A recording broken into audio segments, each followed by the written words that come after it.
Savings ಮತ್ತು ಹೂಡಿಕೆ ನಡುವಿನ ವ್ಯತ್ಯಾಸ. ಈ ವರ್ಷ ನಾನು 1 kg ಅಕ್ಕಿಗೆ 50 ರೂಪಾಯಿ ಕೊಟ್ಟು ತಂದಿದ್ದೀನಿ ಅಂದರೆ ಮುಂದಿನ ವರ್ಷ 50 ರೂಪಾಯಿ ತೊಗೊಳಕ್ಕಾಗಲ್ಲ. ಒಂದು ಗಾಡಿ ಬುಕ್ ಮಾಡಿ ಕ್ಯಾನ್ಸಲ್ ಮಾಡಿ ಈ ವರ್ಷ ತೊಗೊಂಡಿಲ್ಲ ಅಂದರೆ ಅದೇ ಪ್ರೈಸ್ಗೆ ನಾನು ಮುಂದಿನ ವರ್ಷ ತೊಗೊಳಕ್ಕಾಗಲ್ಲ. ಎಸ್, ಹಣ ಡಬಲ್ ಆಗೋ ಮಾರ್ಗಗಳು ಯಾವುದು ಅಂತ ಹೇಮಂತ್? ಇಲ್ಲಿ ಡಬಲ್ ಅನ್ನೋದು ರಾಂಗ್ ವರ್ಡ್ ಆಗ್ಬೋದು. ಪ್ರತಿ ತಿಂಗಳು 2 ಲಕ್ಷ ಕೋಟಿ ಸ್ಕ್ಯಾಮ್ ರಿಜಿಸ್ಟರ್ ಆಗ್ತಾ ಇದೆ. ಇದು ಸ್ವಲ್ಪ ಸಾಮಾನ್ಯ ಜನರಿಗೆ ಕಾಂಪ್ಲಿಕೇಟೆಡ್ ಅನ್ಸ್ಬೋದು, ಬಟ್ ಇದ್ರ ಬಗ್ಗೆ ತಿಳ್ಕೊಂಡಿರಲೇಬೇಕು, ಅಥವಾ ನಿಮ್ಮ ಪ್ರತಿಯೊಬ್ಬ ಮಗುಗೂ ತಿಳಿಸ್ಕೊಡುವ ವಿಷಯ ಆಗಿದೆ ಇದು. ಬಟ್ ನೀವೊಂದು ತುಂಬ ಚೆನ್ನಾಗಿ ಹೇಳಿ, ನಾನು ನಿಮ್ಮಲ್ಲಿ ಕೇಳಿದೆ, ನೀವಾಗಲೇ 20ನೇ ವಯಸ್ಸಿಗೆ 4.5 ಲಕ್ಷ ಸೇವಿಂಗ್ ಮಾಡಿದ್ರಿ, ಬಟ್ ನನಗೆ ಯಾರೋ ಒಬ್ರು ಹೂಡಿಕೆ ಮಾಡೋದು ಹೇಗೆ ಅನ್ನೋದು ಹೇಳ್ಕೊಟ್ಟಿದ್ರೆ ನನ್ನ ಹಣ ಡಬಲ್ ಆಗಿರೋದು ಅಂತ. ಸೊ ಹಾಗಾಗಿ ನಾನು ಹೇಮಂತ್ ಕುಮಾರ್ ಅವ್ರು ನೇರವಾಗಿ ಕೇಳ್ತೀನಿ, ಸೇವಿಂಗ್ಸ್ ಮತ್ತು ಹೂಡಿಕೆ ನಡುವಿನ ವ್ಯತ್ಯಾಸ. ತುಂಬಾ ಒಳ್ಳೆ ಪಾಯಿಂಟ್. ಅಂದ್ರೆ ನನ್ನ ತಂದೆ ತಾಯಿ ಅಥವಾ ನಮ್ಮೆಲ್ಲರ ತಂದೆ ತಾಯಿ ಹೇಳ್ಕೊಡೋದು ಏನು ಅಂದ್ರೆ ಸೇವಿಂಗ್ ಮಾಡು, ಉಳಿಸು ಅಂತ ಅಷ್ಟೇ. ಸೊ ಇವತ್ತಿನ ಕಾಲಮಟ್ಟಕ್ಕೆ ಹಿಂದೆ ನಡೀತಾ ಇತ್ತದು. ನನ್ನ ತಾತನ ಕಾಲದಲ್ಲಿ, ನನ್ನ ತಂದೆಯ ಕಾಲದಲ್ಲಿ ಸೇವ್ ಮಾಡಿದ್ರೆ ಸಾಕಾಗ್ತಿತ್ತು. ಗಳಿಕೆ, ಉಳಿಕೆ, ಹೂಡಿಕೆ. ಸೊ ಗಳಿಸಿದನ್ನ ಉಳಿಸ್ಕೊಂಡು ಹೋಗಿದ್ದಿದ್ರೆ ಸಾಕಾಗ್ತಿತ್ತು, ತುಂಬಾ ಚೆನ್ನಾಗಿ ಜೀವನ ನಡೆಸ್ಬೋದಿತ್ತು. ಬಟ್ ಇವತ್ತು ಹಾಗಲ್ಲ. ಇವತ್ತು ಸೇವ್ ಮಾಡೋದು ದಡ್ಡತನ. ಸೇವ್ ಮಾಡಿದ್ದನ್ನ ಹೂಡಿಕೆ ಮಾಡಿದ್ರೆ ಮಾತ್ರ ಇವತ್ತಿನ ಕಾಲಮಟ್ಟದಲ್ಲಿ ಬದುಕೋಕ್ಕಾಗೋದು. ಯಾಕೆ ಅಂತ ಹೇಳ್ತೀನಿ. ಇದಕ್ಕೆ ಇನ್ಫ್ಲೇಷನ್ ಅಂತ ಕರಿತೀವಿ, ಹಣದುಬ್ಬರ. ಇದು ಸ್ವಲ್ಪ ಸಾಮಾನ್ಯ ಜನರಿಗೆ ಕಾಂಪ್ಲಿಕೇಟೆಡ್ ಅನ್ಸ್ಬೋದು, ಬಟ್ ಇದ್ರ ಬಗ್ಗೆ ತಿಳ್ಕೊಂಡಿರಲೇಬೇಕು, ಅಥವಾ ನಿಮ್ಮ ಪ್ರತಿಯೊಬ್ಬ ಮಗುಗೂ ತಿಳಿಸ್ಕೊಡುವ ವಿಷಯ ಆಗಿದೆ ಇದು. ಅಂದ್ರೆ ಹಣದುಬ್ಬರ. ಇವತ್ತಿನ ನನ್ನ 100 ರೂಪಾಯಿ ಮುಂದಿನ ವರ್ಷ ಹಾಗೆ ಇಟ್ಕೊಂಡ್ರೆ, ಅಂದ್ರೆ ಉಳಿಸಿ ಸೇವಿಂಗ್ ಅಕೌಂಟ್ ಅಲ್ಲಿ ಇಟ್ಟಿದ್ರೆ 100 ರೂಪಾಯಿ ಆಗಿ ಉಳಿದಿರಲ್ಲ. ನನಗೆ 100 ರೂಪಾಯಿ ಅಂತ ಕಾಣಿಸ್ತಾ ಇರುತ್ತೆ, ಬಟ್ ಇನ್ಫ್ಲೇಷನ್ ನನ್ನ ಇಂಡಿಯಾದಲ್ಲಿ 7.2 to 7.5 ವರೆಗೂ ಇದೆ. ಅಂದ್ರೆ ಪ್ರತಿ ವರ್ಷ 7.5% ಅಥವಾ 8% ಇನ್ಫ್ಲೇಷನ್ ಆಗ್ತಾ ಇದೆ. ಅಂದ್ರೆ ಈ ವರ್ಷ ನಾನು 1 kg ಅಕ್ಕಿಗೆ 50 ರೂಪಾಯಿ ಕೊಟ್ಟು ತಂದಿದ್ದೀನಿ ಅಂದ್ರೆ ಮುಂದಿನ ವರ್ಷ 50 ರೂಪಾಯಿ ತೊಗೊಳಕ್ಕಾಗಲ್ಲ. ಒಂದು ಗಾಡಿ ಬುಕ್ ಮಾಡಿ ಕ್ಯಾನ್ಸಲ್ ಮಾಡಿ ಈ ವರ್ಷ ತಗೊಂಡಿಲ್ಲ ಅಂದ್ರೆ ಅದೇ ಪ್ರೈಸ್ಗೆ ನಾನು ಮುಂದಿನ ವರ್ಷ ತೊಗೊಳಕ್ಕಾಗಲ್ಲ. ಇದನ್ನೇ ಇನ್ಫ್ಲೇಷನ್ ಅಂದ್ರೆ. ನನ್ನ ಸುತ್ತಮುತ್ತ ತುಂಬಾ ಸಿಂಪಲ್ ಆಗಿ ಹೇಳ್ಬೇಕು ಅಂತಂದ್ರೆ, ಇವತ್ತು ನಿನಗೆ 50 ರೂಪಾಯಿಗೆ 1 ಪ್ಲೇಟ್ ಊಟ ಸಿಗ್ತಿರತ್ತೆ, ಮುಂದಿನ ವರ್ಷಕ್ಕೆ ನಿನಗೆ 50 ರೂಪಾಯಿಗೆ 1 ಪ್ಲೇಟ್ ಸಿಗಲ್ಲ, 1/2 ಪ್ಲೇಟ್ ಸಿಗುತ್ತೆ. ಖಂಡಿತ. ಅಂದ್ರೆ ಒಂದು ಸಿಗೋ ಜಾಗಕ್ಕೆ ಅರ್ಧ ಸಿಗುತ್ತೆ. ಆಗ ನಿನ್ನ 100 ರೂಪಾಯಿಲೇ ಕೈಲಿರ್ಬೋದು, ಆದ್ರೆ 100 ರೂಪಾಯಿನ ಮೌಲ್ಯ ಕಳ್ಕೊಂಡಿರುತ್ತೆ ಹಣ. ಈಗ ಉದಾಹರಣೆಗೆ ಎಕರೆ ನಿನಗೆ ಬರೀ 10 ಲಕ್ಷ ರೂಪಾಯಿ ಸಿಗ್ತದೆ, ಈಗ ಎಕರೆ 20 ಲಕ್ಷ ಅಂದಾಗ ನಿನ್ನ ಹತ್ರ 10 ಲಕ್ಷ ಇರುತ್ತೆ. 1 ಎಕರೆ ಬರ್ತಿದ್ ಇವತ್ತು ತಗೊಂಡಿದ್ರೆ, ನೀನ್ ಅದನ್ನ ಹೂಡಿಕೆ ಮಾಡ್ಲಿಲ್ಲ, ನಿನ್ನ ಹತ್ರ 10 ಲಕ್ಷ ಹಂಗೆ ಇಟ್ಕೊಂಡಿದ್ದೆ, 2ನೇ ವರ್ಷಕ್ಕೆ ಆಗ ನಿನಗೆ 10 ಲಕ್ಷಕ್ಕೆ 1 ಎಕರೆ ಬರಲ್ಲ, ಯಾಕಂದ್ರೆ 1 ಎಕರೆ 20 ಲಕ್ಷ ಆಗಿರುತ್ತೆ, ಆಗ ನಿಂಗೆ ಅರ್ಧ ಎಕರೆ ಬರುತ್ತೆ ಅಂತ. ಸೊ ಹಾಗಾಗಿ ಸೇವಿಂಗ್ಸ್ ಇಟ್ರೆ ಪ್ರಯೋಜನ ಇಲ್ಲ. ಆ ಸುಮ್ನೆ ಸೇವಿಂಗ್ಸ್ ಇಟ್ರು ಕೂಡ ಅದು ಮೈನಸ್ ಆಗ್ತಾ ಇದೆ. ಸೊ ಇದಕ್ಕೆಲ್ಲ ಒಂದು ಎಕ್ಸಾಂಪಲ್ ನಮ್ಮೆಲ್ಲರ ಮನೇಲಿ ನಮ್ಮ ಅಜ್ಜಿ ತಾತಂದಿರಿದ್ರೆ ಹೇಳಿರ್ತಾರೆ. ನಾನು 1 ರೂಪಾಯಿ ಇದ್ದಾಗ, ಅಂದ್ರೆ ನನ್ನ 1 ರೂಪಾಯಿನ ಸಂತೆಗೆ ತಗೊಂಡೋದ್ರೆ ನನ್ ಮನೆ ತುಂಬಾ ಸಾಮಾನ್ ತರ್ತಿದ್ದೆ. ಎಲ್ರು ಮೋಸ್ಟ್ ಆಫ್ ದಮ್ ಮನೇಲಿ ಹೇಳಿರ್ತಾರೆ. ಆ 1 ರೂಪಾಯಿಗೆ ಇವತ್ತು ಏನ್ ಬರುತ್ತೆ ಅನ್ನೋದು ನಿಮ್ಗೆ ಗೊತ್ತಾಗಿದೆ. 1 ರೂಪಾಯಿಗೆ ಜೀವನ ಸಿಗ್ನಲ್ ಅಲ್ಲಿ ಸಿಗೋ ಭಿಕ್ಷುಕರು ಇಸ್ಕೊಳ್ಳಲ್ಲ. 1 ರೂಪಾಯಿ ಹಾಕಿದ್ರೆ ಮುಖ ನೋಡ್ತಾರೆ. ಅಂದ್ರೆ ನಮ್ಗೆ ಅವಮಾನ ಆಗುತ್ತೆ, ಅಥವಾ ನಮ್ ತಲೆಲೇ ಬಂದಿದೆ ಇದನ್ನ ಹಾಕ್ಬಾರ್ದು. ಅಥವಾ ಟಿಪ್ಸ್ ಕೊಡೋ ವಿಷಯದಲ್ಲಿ ನೀವೆಲ್ಲ ಅಬ್ಸರ್ವ್ ಮಾಡಿರ್ಬೋದು. ಮುಂಚೆ ಎಲ್ಲ ಚೇಂಜ್ ಬಿಟ್ಟು ಹೋಗ್ತಿದ್ರು, ಇವತ್ತು ಚೇಂಜ್ ಅಲ್ಲ, ಮಿನಿಮಮ್ 50 ರೂಪಾಯಿಗೆ ಬಂದಿದೆ. 50 ರೂಪಾಯಿ ಕೊಟ್ರೆ ಆ ವ್ಯಕ್ತಿ ತಗೊಂಡೋನು ಸ್ಟ್ಯಾಂಡರ್ಡ್ ಆಗಿ ನೋಡ್ತಾನೆ, ಕೊಟ್ಟೋನ್ಗೂ ಬೆಲೆ ಇರುತ್ತೆ. ಸೊ ಇದು ಹಣದ ಮೌಲ್ಯ ಯಾವಾಗ ಅಂದ್ರೆ ನಾವು ಹೂಡಿಕೆ ಮಾಡಿದಾಗ ಮಾತ್ರ ಹಣಕ್ಕೆ ಮೌಲ್ಯ. ಹಾಗೆ ಇಟ್ಕೊಂಡ್ರೆ, ಗೋಲ್ಕುದಲ್ಲಿ ಇಟ್ರೆ ಅಥವಾ ಬ್ಯಾಂಕ್ ಅಲ್ಲಿ ಇಟ್ರೆ, ಅಂದ್ರೆ ಹಣವನ್ನ ತುಂಬಾ ಚೆನ್ನಾಗಿ ಹೇಮಂತ್ ಅವ್ರು ಹೇಳ್ತಾರೆ, ಬಹಳ ಅರ್ಥ ಆಗ್ತಿರುತ್ತೆ. ಹಣವನ್ನ ಹಾಗೆ ಇಟ್ಟರೆ ಅದು ಸೇಫ್ ಆಗಿರುತ್ತೆ ಅನ್ಕೋಬೇಡಿ, ಅದರ ಮೌಲ್ಯ ಕುಸಿತಾ ಬರುತ್ತೆ.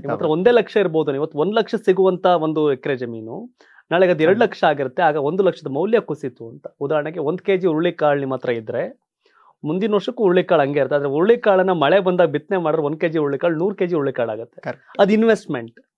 ನಿಮ್ಮ ಮನೇಲಿರೋ 1 kg ಬಿತ್ತನೆ ಹುರುಳಿಕಾಳನ್ನ ತಗೊಂಡೋಗಿ ಹೊಲಕ್ಕೆ ಹಾಕಿದ್ರೆ 100 kg ಹುರುಳಿಕಾಳು ಆಗುತ್ತಲ್ಲ, ಅದು ಇನ್ವೆಸ್ಟ್ಮೆಂಟ್. ಹಾಗೆ ಇಟ್ಟರೆ ಅದು ಸೇವಿಂಗ್ಸ್. ಕರೆಕ್ಟ್. ಸೇವಿಂಗ್ಸ್. ಮುಂದಿನ ವರ್ಷಕ್ಕೂ ನಿಮ್ಮ ಮನೇಲಿ 1 kg ಹಂಗೆ ಇರುತ್ತೆ, ಹುಳ ಗಿಳ ಬಿದ್ದಿರುತ್ತೆ ಅಷ್ಟೇ. ಆದ್ರೆ ಅದನ್ನ ಹೊಲದಲ್ಲಿ ಬಿತ್ತನೆ ಮಾಡಿದ್ರೆ ಅದು 100 kg ಆಗುತ್ತೆ. ಆ 1 kg 100 kg ಮಾಡೋದು ಇನ್ವೆಸ್ಟ್ಮೆಂಟ್. ಮಳೆ ಬರದೆ ಹಾಳಾದ್ರೆ ಅದು ರಾಂಗ್ ಇನ್ವೆಸ್ಟ್ಮೆಂಟ್, ರಾಂಗ್ ಟೈಮ್ ಆಗುತ್ತೆ. Wrong time. Yes, wrong location. Right investment, right time, right place ಅಂತ ಏನ್ ಮಾತಾಡೋದಲ್ಲ. ಇದಕ್ಕೊಂದು ಎಕ್ಸಾಂಪಲ್ ಕೊಡ್ಬೇಕು. ನಮ್ಮನೇದೆ ತುಂಬಾ ಚೆನ್ನಾಗಿದೆ, ಅಥವಾ ನನಗ್ ಮೋಟಿವೇಟ್ ಕೂಡ ಮಾಡುತ್ತೆ ಯಾವಾಗ್ಲೂ ಪ್ರತಿದಿನ. ನನ್ ತಂದೆ 1990ರಲ್ಲಿ, ಅಂದ್ರೆ ನಾನು ಆಗ್ಲೇ ಹೇಳ್ದೆ ಹಾಗಂತ ನಾವೇನ್ ಬಡವರಲ್ಲ ಅಂತ. ಯಾವ ವಿಷಯಕ್ಕೆ ಹೇಳ್ದೆ ಅಂದ್ರೆ 1990, ಇವತ್ತಿಗೆ 34 ವರ್ಷದ ಹಿಂದೆ ಅರ್ಶಿನ್ ಕುಂಟೆಲಿ ಒಂದು ಸೊಸೈಟಿ ಸೈಟ್ ಅಂತ ಹೇಳಿ 95,000 ಕೊಟ್ಟು ತಗೊಳ್ತಾರೆ. ಐ ಥಿಂಕ್ ರಿಜಿಸ್ಟ್ರೇಷನ್ ಎಲ್ಲ ಸೇರಿ 1 ಲಕ್ಷ ಆಗಿರ್ಬೋದು. ಯಾವಾಗ? 1990.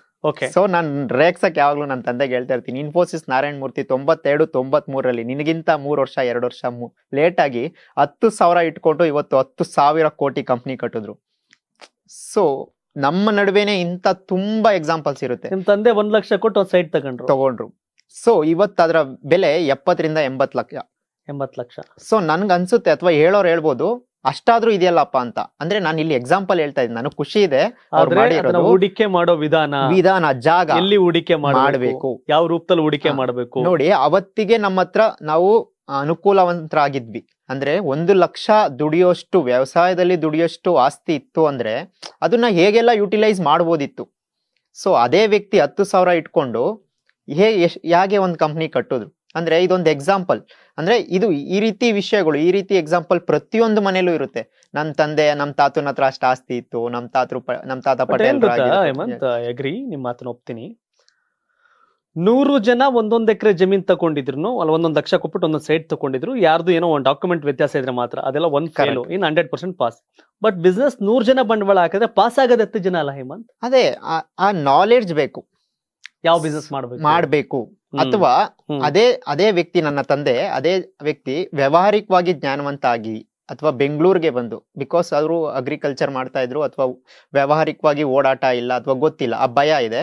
ಸೊ ಹಾಗಾಗಿ ಸೊಸೈಟಿ ಸೆಕ್ಯೂರಿಟಿ ಇರುತ್ತೆ ಅಂತ ತುಂಬಾ ದೂರದಲ್ಲಿ ತಗೊಂಡ್ರು. ನಿಮ್ಗೆ ಗೊತ್ತಿದೆ, 33 ವರ್ಷದಿಂದ ಮಲ್ಲೇಶ್ವರಮಲ್ಲೂ ತಗೋಬೋದಿತ್ತು, ಅಥವಾ ಇನ್ಯಾವುದೋ ಏರಿಯಾಗಳಲ್ಲಿ 10 ಸೈಟ್ ತಗೋಬೋದಿತ್ತು ಆ ಪ್ರೈಸ್ಗೆ. ಬಟ್ ಏನಂದ್ರೆ ಅಲ್ಲಿ ಆರ್ಥಿಕ ಶಿಕ್ಷಣ ಇಲ್ಲ.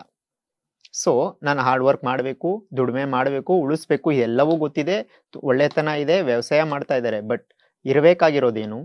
ಬುದ್ಧಿವಂತಿಕೆ, ಆರ್ಥಿಕತೆಯಲ್ಲಿ. ಶಿಕ್ಷಣ ನಮ್ಗೆ ಕೊಡ್ತಾ ಬಂದಿಲ್ಲ ಯಾವ್ದ್ರಲ್ಲಿ ಅಂದ್ರೆ ವ್ಯಾವಹಾರಿಕ ಜ್ಞಾನನ. ಸೊ ಹಾರ್ಡ್ ವರ್ಕ್ ಮಾಡಿ ಅಂತ ಹೇಳಿದ್ದಾರೆ, ಸ್ಮಾರ್ಟ್ ಆಗಿ ವರ್ಕ್ ಮಾಡಿ ಅಂತ ಯಾರು ಹೇಳ್ಕೊಡಲ್ಲ.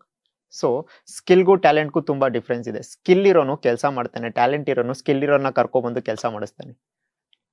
ಸೊ ಆ ಟ್ಯಾಲೆಂಟ್ ಬೇಕು ಅಂದ್ರೆ right investment, right time, right place. Energy important ಅಲ್ಲ, talent important. Skilled important. Skilled ಇಲ್ಲ ಅಂದ್ರೆ ಕಿಲ್ಡ್ ಅಂತ ಅವರೆಲ್ಲ. ಎಸ್, ಹಣ ಡಬಲ್ ಆಗೋ ಮಾರ್ಗಗಳು ಯಾವ್ದು ಅಂತ ಹೇಮಂತ್ ಎಲ್ರು ಬಹಳ ಪ್ರಶ್ನೆ. ನನ್ ದುಡ್ಡು ಓಕೆ ಹೇಮಂತ್, ತುಂಬಾ ಚೆನ್ನಾಗಿ ಹೇಳ್ತಾ ಇದ್ದೀರಾ. ಓಕೆ, ಹಾಗಾದ್ರೆ ಹಣ ಡಬಲ್ ಮಾಡೋದು, ಸೊ ಒಂದು ಎಕ್ಸಾಂಪಲ್ ಸೀರೀಸ್ ಕೊಡೋದಾದ್ರೆ. ಸೊ ಇಲ್ಲಿ ಡಬಲ್ ಅನ್ನೋದು ರಾಂಗ್ ವರ್ಡ್ ಆಗ್ಬೋದು. ಬೆಳೆಸೋಣ, ಹಣನ ಬೆಳೆಸೋಣ ಅಂದ್ರೆ ಅದಕ್ಕೂ ಮುಂಚೆ ಒಂದು ಫಾರ್ಮುಲಾ ಇದೆ, ಪೇಷನ್ಸ್, ತಾಳ್ಮೆ. ನಾಳೆನೆ ಯಾವುದು ಡಬಲ್ ಆಗಕ್ಕಾಗಲ್ಲ, ಅಥವಾ ನಾಳೆನೆ ನಮ್ಗೆ ಸಕ್ಸಸ್ ಸಿಗಕ್ಕಾಗಲ್ಲ. ಅಂದ್ರೆ ಒಂದು ಸ್ಟ್ಯಾಟಿಸ್ಟಿಕ್ಸ್ ಹೇಳ್ಬಿಡ್ತೀನಿ, ಪ್ರತಿ ತಿಂಗಳು 2 ಲಕ್ಷ ಕೋಟಿ ಸ್ಕ್ಯಾಮ್ ರಿಜಿಸ್ಟರ್ ಆಗ್ತಾ ಇದೆ ನಮ್ಮ ಇಂಡಿಯಾದಲ್ಲಿ. 2 ಲಕ್ಷ ಕೋಟಿ. ಅದರಲ್ಲಿ 99% ವಿದ್ಯಾವಂತರದು.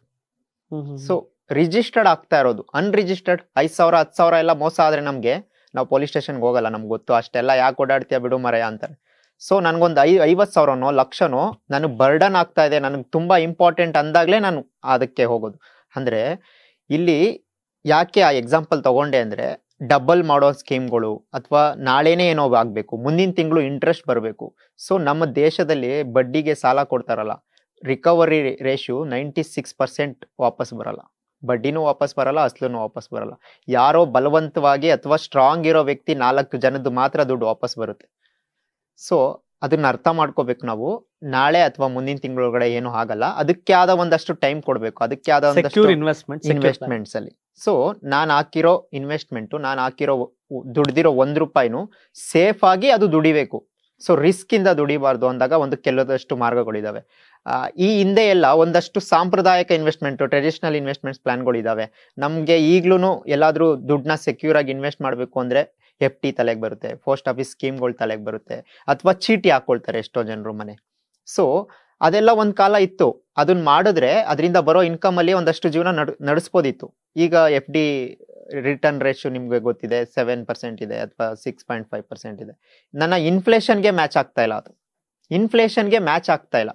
ಸೊ ಈಗ ನಾವು ಹೇಗೆ ರಿಟರ್ನ್ ಕೊಡುವಂತ ಜಾಗಗಳನ್ನ ನೋಡ್ಬೇಕು ಅಂದಾಗ mutual funds, of course market risk ಇದೆ, ಅಲ್ಲಿ ಮೆನ್ಷನ್ ಮಾಡ್ತಾರೆ. ರಿಸ್ಕ್ ತಗೊಳ್ಳೇಬೇಕಾಗಿದೆ. ಇವತ್ತು ನಾನು ರಿಸ್ಕ್ ತಗೊಂಡ್ರೇನೆ ನಾಳೆ ಏನಾದ್ರೂ ಮಾಡೋಕ್ಕಾಗೋದು, ಅಥವಾ 4 ಜನರು ಮುಂದೆ ಜೀವನ ಕಟ್ಕೊಳಕ್ಕಾಗೋದು. ಸೊ ಮಾರ್ಕೆಟ್ ಇದೆ, ಸ್ಟಾಕ್ ಮಾರ್ಕೆಟ್. ಹಾಗಂತ ಸ್ಟಾಕ್ ಮಾರ್ಕೆಟ್ ನಾನು ಟ್ರೇಡಿಂಗ್ ಬಗ್ಗೆ ಮಾತಾಡ್ತಾ ಇಲ್ಲ, ಇನ್ವೆಸ್ಟ್ಮೆಂಟ್, ಹೂಡಿಕೆ. ಸೊ ಹೂಡಿಕೆ ಮಾಡೋದ್ರಿಂದ ನಾವು ರಿಸ್ಕ್ನ ತಗೊಳ್ತಾ ಇದ್ದೀವಿ, ಬಟ್ ಆ ಗ್ರೋತನ್ನು ಕಾಣ್ಬೋದು. ಸೊ ಲಾಂಗ್ ಟರ್ಮ್, ಯಾವಾಗಲೂ ಈ ವರ್ಡ್ನ ನೆನ್ಪಿಟ್ಕೊಳ್ಳಿ, ಲಾಂಗ್ ಟರ್ಮಲ್ಲಿ ಮನಿ ಯಾವಾಗಲೂ ಗ್ರೋತ್ ಆಗೇ ಆಗುತ್ತೆ. ಸೊ ಲಾಂಗ್ ಟರ್ಮ್ ಅಂದ ತಕ್ಷಣ ಈ ಟ್ಯಾಕ್ಸ್ ವರ್ಡಿಂಗಲ್ಲಿ ಮಾತಾಡಬೇಕು ಅಂದರೆ 1 ಇಯರ್ ಎಬೋ ಅಲ್ಲ. ಸೊ ನಿಜವಾದ ಲಾಂಗ್ ಟರ್ಮ್ ಅಂದರೆ 6 to 7 years. 7 years ಎಬೋ ನಾನು ಯಾವುದಾದ್ರೂ ಒಂದು ಪ್ಲೇಸಲ್ಲಿ ಹೂಡಿಕೆ ಮಾಡಿದಾಗ ನನ್ನ ಮನಿ ಡಬಲ್ ಆಗೋ ಚಾನ್ಸಸ್ ಇದೆ. ಸೊ 100%ಗೆ 100%, ಅಥವಾ ನನ್ನ ₹1 ಆಗುತ್ತೆ. ಸೊ ಅಂಥ ಪ್ಲ್ಯಾಟ್ಫಾರ್ಮ್ಗಳು ಈಗಂತೂ ತುಂಬ ಇದ್ದಾವೆ. ಸೊ ಅದಕ್ಕೆ ರಿಸ್ಕು ಇರುತ್ತೆ, ರಿಸ್ಕ್ ತಗೋಬೇಕಾಗುತ್ತೆ. ಸೊ ಅದನ್ನ ನಾನು 1 by 1 ಹೇಳ್ತಾ